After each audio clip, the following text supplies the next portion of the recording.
Hello, my name is Marko Makaj, I am FIDE Master from Croatia, and I record this video for Great Chess teaching site Remote Chess Academy. Today I want to show you the game in between of Magnus Carlsen and Sergey Karjakin, the game that has been played yesterday. I hope that you guys learn and look at this game yesterday, but today I want to show you this game in more practical view, and I will try to teach you some of the ideas in this game and also want to show you how this game ends. So this match started yesterday in New York, United States, and will go on until 30 November of this year, of course if no tie break will appear.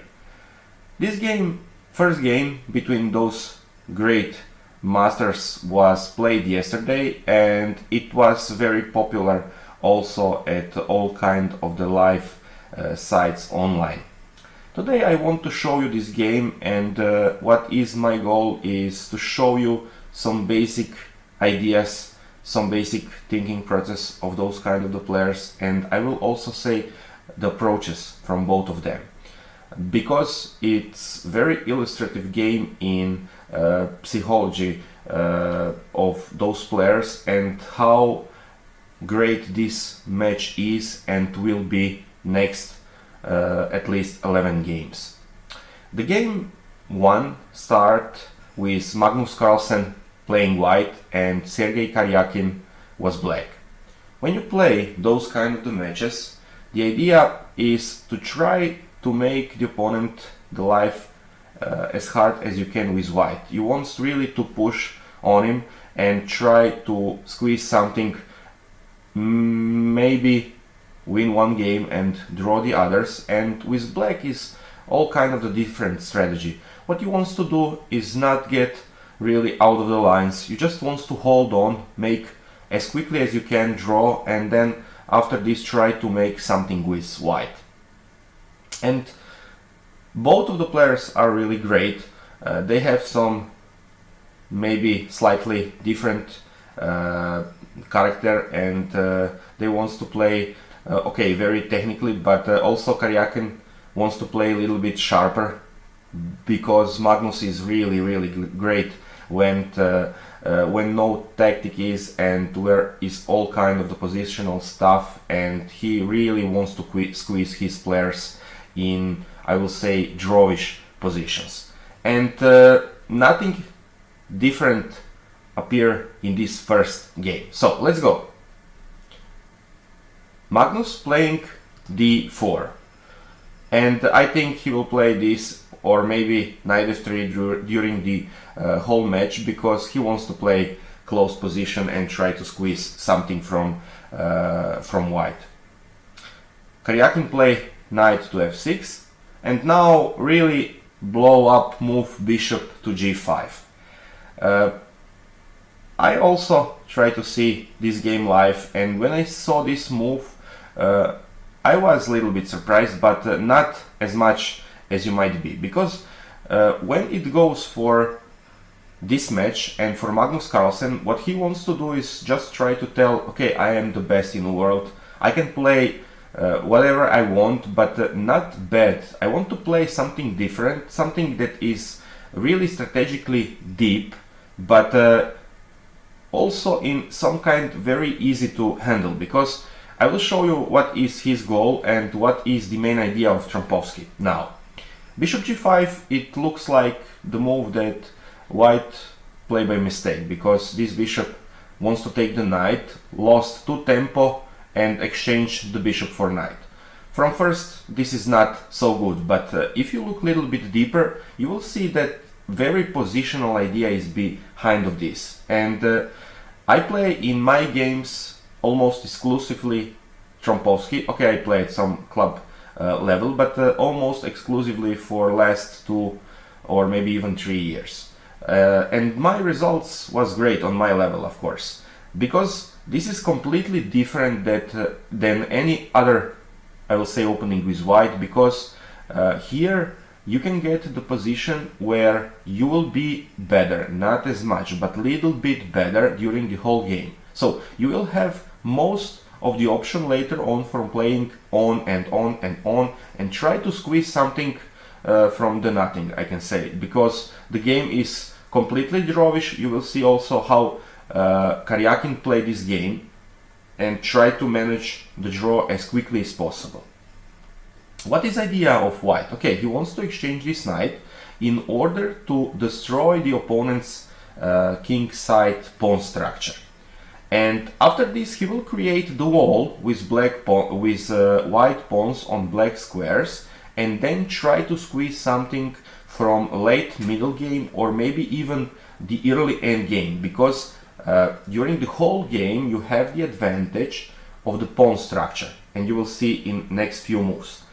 Something else is with black. You get destroyed pawn structure, but you get the bishop pair, and this is really the compensation for this. But it's not so easy and it's not so clear, because black doesn't have any clear plan. He don't want to play on something like set the pawns and then playing on with random moves order. He need to be very tenacious not to getting in serious problems during the middle game. And here Karjakin played d5. I'm pretty sure that he prepared even some kind of those lines for this match, because Magnus play also in the last few games. I see it playing with white some kind of the London system, so he don't want to play very theoretical opening with white. He just wants to manage some original position where he can squeeze the opponent. I also need to tell that I think that with black will be, when Magnus will play black, completely other story. He wants to stick, I think, in all kind of the very drawish lines. I say if Karjakin will play e4, I think he will play Berlin defense, and of course on d4 he will play Queen's Gambit. So now Karjakin has two possible moves. First one is like he played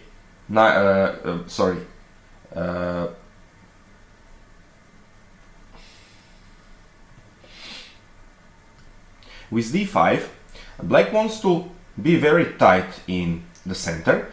He will not allow white to play maybe knight d2 and e4 and then reach the pawn majority in the center. Black wants to, like I say on very early of this video, that black just wants to hold on and make the draw. With d5 he play just as his main plan of this game is, and he stick to this plan during the whole game, and this he do very good. I will say almost perfectly. What is also possible here, beside of this d5, black also can try to play c5, but then completely other story will happen. Black will have the position that mostly needs to play on even maybe the plus. Maybe even black wants to play for the advantage. And this is also not easy. In my view, it's not enough for black to play for even maybe the advantage, and I think this is the most natural way to playing with black. I play also all kind of the positions during the last 2 years, and I find this opening very nice to play with white.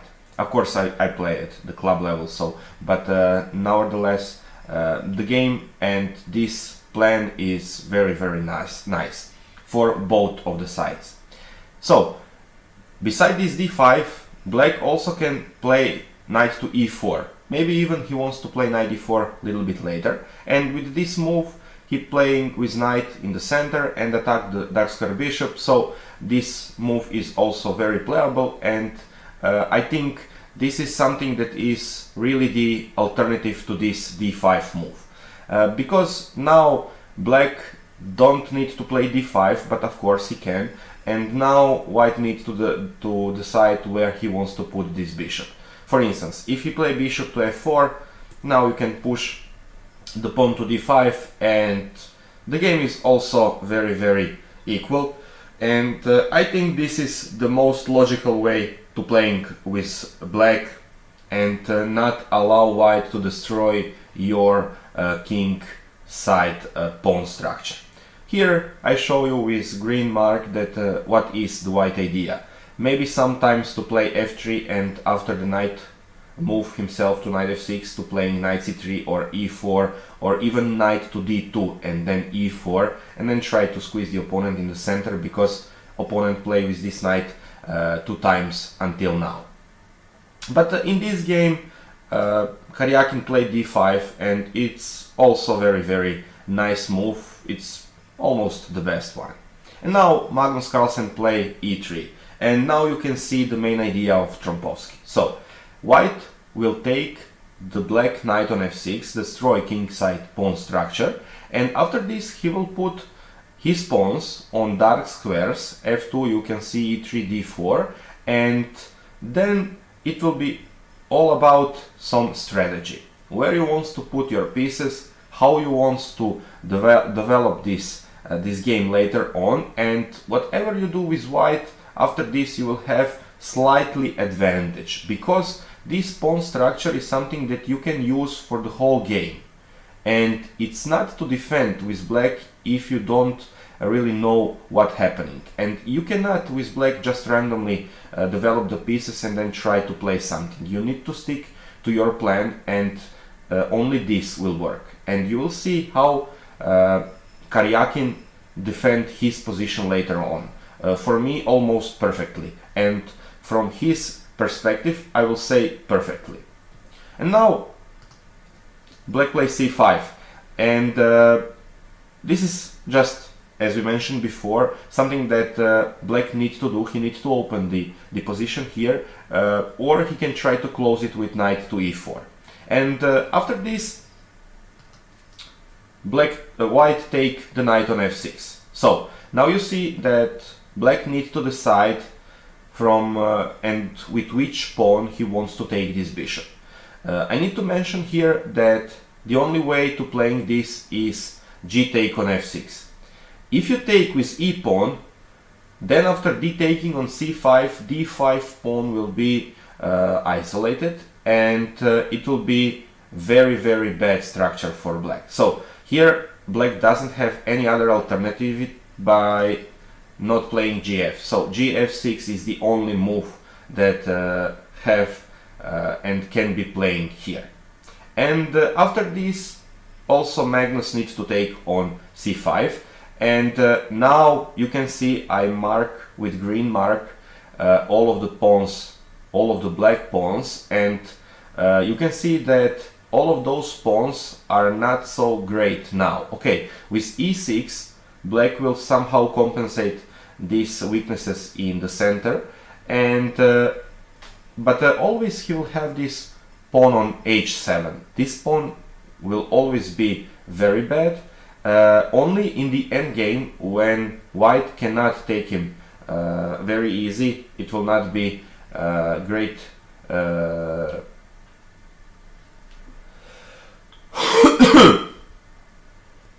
Now, if knight c6, then white can play bishop to b5, bishop c5, and with castling on the queen side, all white pieces came into play, and black cannot protect his position. Here white is much better, I can tell you, in this position, and it's no easy life from now on for black. And this isn't something that you want to do with black. Of course, this is not something that you want to play against Magnus Carlsen, and Karjakin play better move for sure. So knight c6 is better move, and now okay, black will play a6, sorry, e6, and then he'll take this pawn on c5 with the bishop. So now bishop b5 is also must playing move, because white wants to put the pressure on this knight on c6, and after this he wants to play c4. You will see here in very next move. So e6 black play. You need to see now also this pawn structure, and with this pawn structure black needs to play on for whole game. And now c4. Very nice move, which allow white to seize over some initiative and to manage to reach in some kind of the end game. Late middle game here in 7 move, because after taking on c4 he can play, and he is playing what he wants to do. And okay, in this game he play knight to d2. Also it's possible to take with this bishop knight on c6, but mostly I can tell you that the best idea is to play knight to d2 as Magnus play here. But also here in this position black can, for instance, take on c5, and this is also something that you really don't want to do if you are black in this kind of the position, because after c take on d5, e take on d5 and knight e2, you will have isolated pawn on d5, and after knight d2, knight b3, white will be occupy all of the squares in the center, and after this d5 pawn will be almost dead. And this is something that you really need to avoid. And after c4 you need to take on c4 and not allow those kind of structure with isolated pawn. And now bishop c6 is one move, but after this black will stay with bishop pair, and this isn't something that Magnus wants to do. Just get into the endgame. That is not so clear, and he play now knight to d2. If he wants to play bishop c6, and I'm sure that Karjakin know and he prepared this line, black can stay in very comfortable position after something like, for instance, here queen to a4. At first it looks like white managed to attack all of those pawns, and it's not easy to find the move with black pieces, but here black has great move. Black has the move queen to d5, and with one move black sees the initiative at his side, and I think that here black is even a little bit maybe better, because all of his pieces, you can see, will play very easy later on. The rooks will be great on g and on b file, bishops can play later on, and this bishop pair completely compensate this destroyed pawn structure. So this isn't something that Magnus wants to do, and he play a correct move, knight to d2. And now, okay, bishop c5 is something that needs to be done. I need to mention here that it's possible to do also something else, and I was a little bit surprised by not see that Karjakin do and play here, but later on when I once again try to understand what is his goal, I see really that this is just the plan that he take at very first move of this match, I think, and also of this game. So he don't want to get Magnus some activity, he just wants to make the position as simply as he can and make the draw. And that's why he stick to this plan by playing here bishop takes on c5. Other move that can be done here is c3. And this is really nice one, because with this you also try to destroy white pawn structure. And after b takes on c and bishop takes on c5, now white also have the bad pawn on c3. But here white can gain a little bit of the activity of his pieces, and maybe with queen to h5 and rook to d1 he can manage to even seize maybe better and maybe even higher pressure on the king side of black. And this is also not something that Karjakin wants to do here. So he stick mainly to his plan by playing bishop to c5. And now next few moves are very natural and must be playing. Knight developed on f3, castling on the king side, and now white castling also on the king side. And once again here I need to mention that this c3 move for me needs to be considered, because now also queen h5 isn't something that white can do, and I think this is probably very solid for black. But once again, black don't want to get into some difficulties by playing something else but to stay strictly to his plan, and I think this is very good.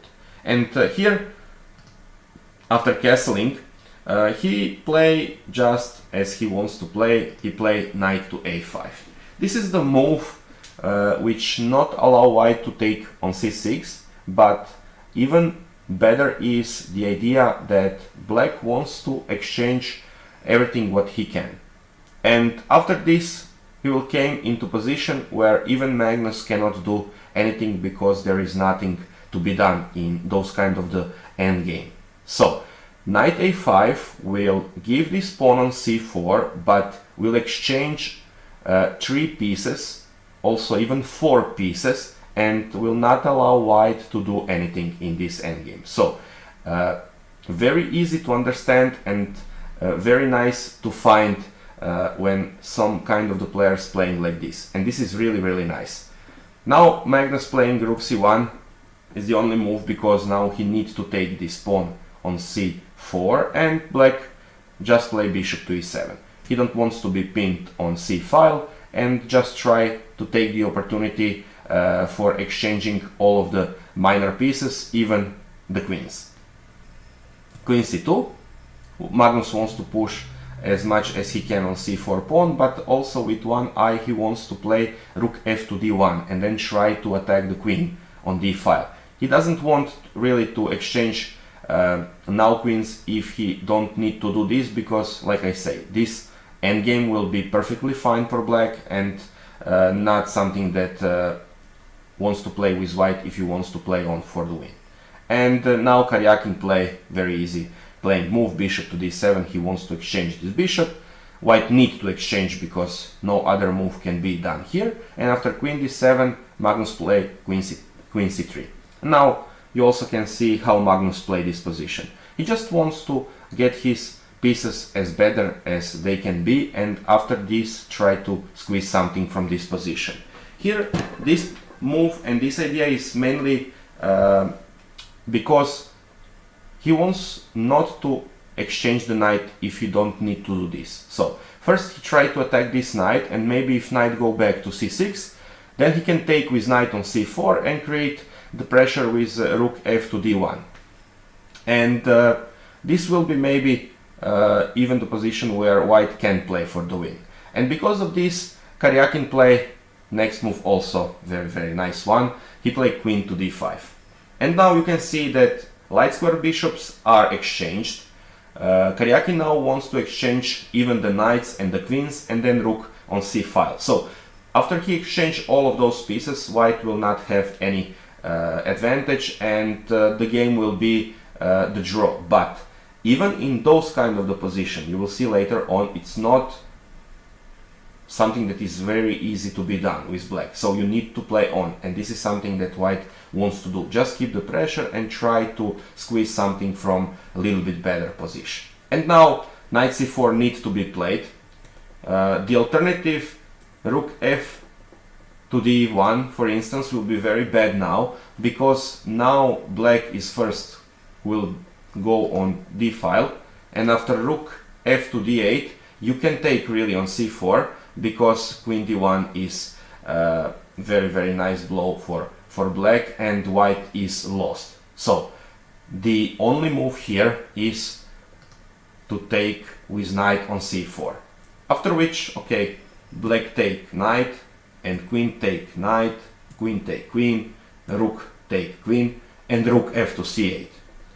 And now you see rook f to c1, rook takes on c4, and rook takes on c4. If you look now at the position, you will see that black exchange everything what he can, and he get in the position in the end game that is completely drawish. But it will not be drawish if now black can play what he really play in this position. The only thing now that black can do is to play rook d8, and with rook d8 he will try to mate the king on d1, after which white king or pawn need to be played, and after this rook d7 will completely manage, black will completely manage to achieve very defensive position. For instance, if now black don't have the position where he can put the rook to d8 and then to d7, it will be hard for him to draw this game, because rook c7 will mostly dominate during the whole game, because rook will be better and knight will move by move come closer to black king or queen side also, and then try to take something. So very important here is that you can manage to get into position that you can defend here. And if you look now, you will see that white rook on c4 is better than rook on a8, and knight on f3, potentially knight on d4, is better than bishop on e7. And it's not matter than that some kind of the idea playing with rook and the bishop against rook and the knight is almost in any case a little bit better for combination rook and the bishop. But because of the activity of white pieces and also somehow destroyed pawn structure, white always have a little bit of the advantage here in those kind of the position. And now this maneuver that almost make instant draw, rook d8, g3 and rook d7. Everything else that I will show you now is something that is really important in this kind of the match. This position is completely equal, and in most of the cases, if this is something like open or some memorial or even maybe some tournament or even maybe smaller match, it will be almost instantly draw. But when you play World Championship and you play with white, and of course this is Magnus Carlsen, he wants to try to do also something from this position, and this is where he is really dangerous. This completely equal position can be also a little bit better for white, but always the thing is this enough? Have the white enough for making the win here? And I think not, but always is nice to see that someone wants to play. So in all kind of the matches, this will be easy draw, but Magnus play this on, and you will see how he played this. Really nice. King f1, so he wants to push this king into the center, into play, and now really nice move f5. Next move will be knight to e5. Sorry, bishop f6, not allowing knight to e5. Knight to e5 cannot be playing here because of the rook d2 move. So first white need to switch the king to e2, and after this playing knight to e5. King e2, now knight e5 is really treat. Bishop f6, b2 pawn is hanging, needs to be protected, and king f8. Very nice and very easy moves to understand. And now h3. White wants to see what black wants to do with h3, and then h6 is also playing by Karjakin, after which white wants to get his knight a little bit better by playing knight to e1. And here mostly black can play maybe even something like h5, and then potentially try to organize some kind of the playing knight.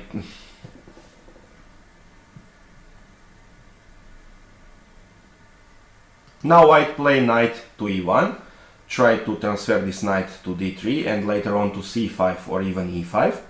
King goes to e7, knight goes to d3, and king go to d8. So now black has the opportunity to exchange the rooks on c7, and after this it will be hard for white to prove that he has something in this position. Now Magnus try, when the rooks are still on the board, playing f4 with idea of pushing g4 and maybe do something against this pawn on h6, and black doesn't allow this by playing h5. So if now Magnus push on g4, white with g4 will not get any advantage, and all of those pawns will exchange with maybe even better position for white, because black pawn will stay on g4. And now a4, and you can see here how white play this position perfectly. he wants just to put all of his pieces on the light square because black has dark square bishop, and you can see that king is on e2, knight is on d3, and rook is on c4. So all of the pieces are almost perfectly placed, and now he wants to squeeze something from this position. The ideal place for this knight is on e5, but this bishop on f6 cover everything, and by having this bishop on f6, black have the completely equality here. This is something that cannot be done, and white cannot push this bishop out of f6. Very nice move, rook to d5. This rook is now much more active than on d7 square, and also black can sometimes even pushing his king on d7 a little bit closer to the center. And now Magnus play his last option in this game. He wants to push on the queen side because now king cannot go on c8 or on b8, and he can now try to attack this pawn on b7. The best square we say that is for this knight on e5, but this for now is impossible. And now look how Magnus managed to succeed in his idea by pushing knight to e5. This is great to see in those kind of the games. Knight to c5. First, this pawn on b7 is hanging. You need to push b6. Now you make for white possible to play knight on a6. You can see now that king cannot go on c file, and by this white can manage to play knight to b8, after which knight c6 will be opportunity to take this pawn on a7. This is really nice looking move, and this is the position where white is also a little bit better. Okay, he tried to do something, but black managed to defend all kind of the white ideas. So now black play bishop to e7 because he really wants to have the option for playing something like bishop c5 and covering the c file. Knight to b8. Knight c6 is now next move if black don't play what he needs to play. a5. And now you see what Magnus' goal is: to somehow get Karjakin to play a6 and b6 and a5. Now all of those pawns on queen side are on dark squares, and black has dark square bishop, and now this bishop cannot seize any better option but only to defend his position.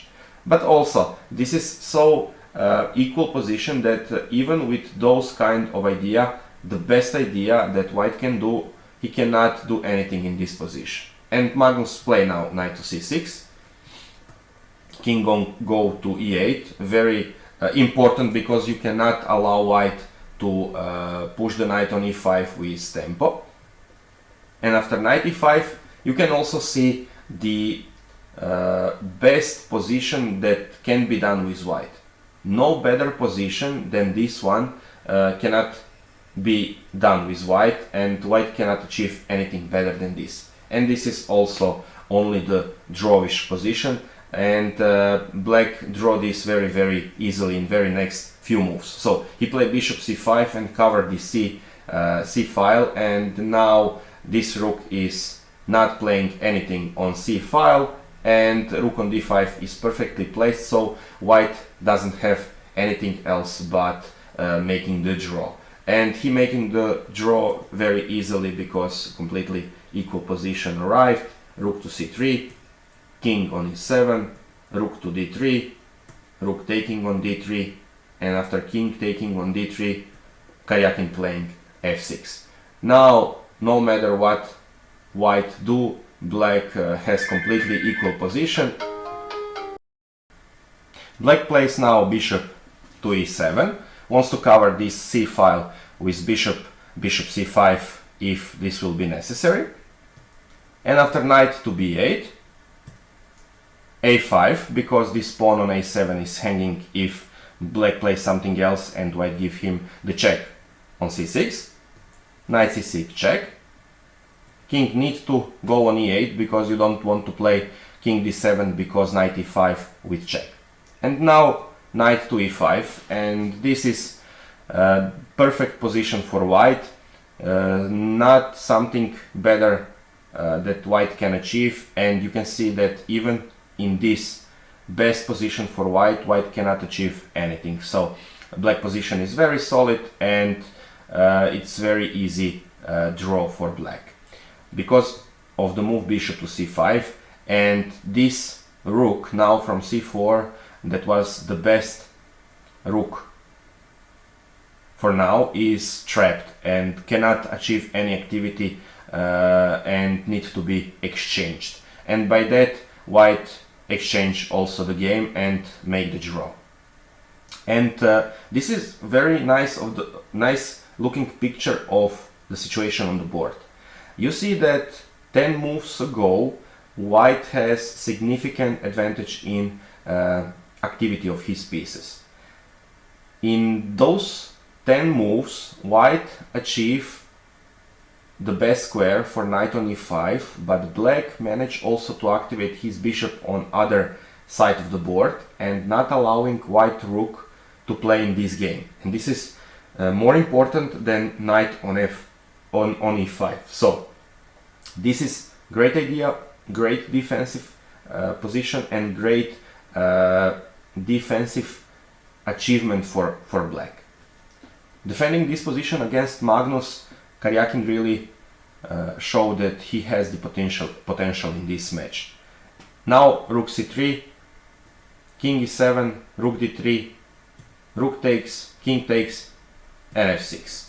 And after this they can make the draw. They play a few more moves, but it's not something that needs to be done because knight will go to c6, king d6, knight to d4, and knight to d5. So better position of the king is on d5 than on d3. Magnus has the knight, and black bishop on c5, it's very secure, so the game is a draw. Magnus play here knight to b5, king go back to c6, knight d4 check again, king d6, knight b5, king d7, knight d4, and bishop d6. So you can see here the picture of those light pieces, minor pieces, and the pawns. Black have the position where this bishop on c5 always have an eye on this knight on d4 and protect the pawn on b6. On the other side, knight cannot attack anything else but the pawn on e6, and this pawn is very well protected with king on d7. So the position is completely equal, and after bishop to d6, players agrees to a draw. This first game ended as the draw, and now we need to see how this match will go on. With this first game, Karjakin showed that he really has the potential in this match, and I think that he can play in this kind of the fashion even some other games, and I hope that this match will be very entertaining for us who watching, and to see maybe even better positions and maybe even a little bit active or attacking positions when Karjakin will be white. So thank you for watching this video, and see us in next game.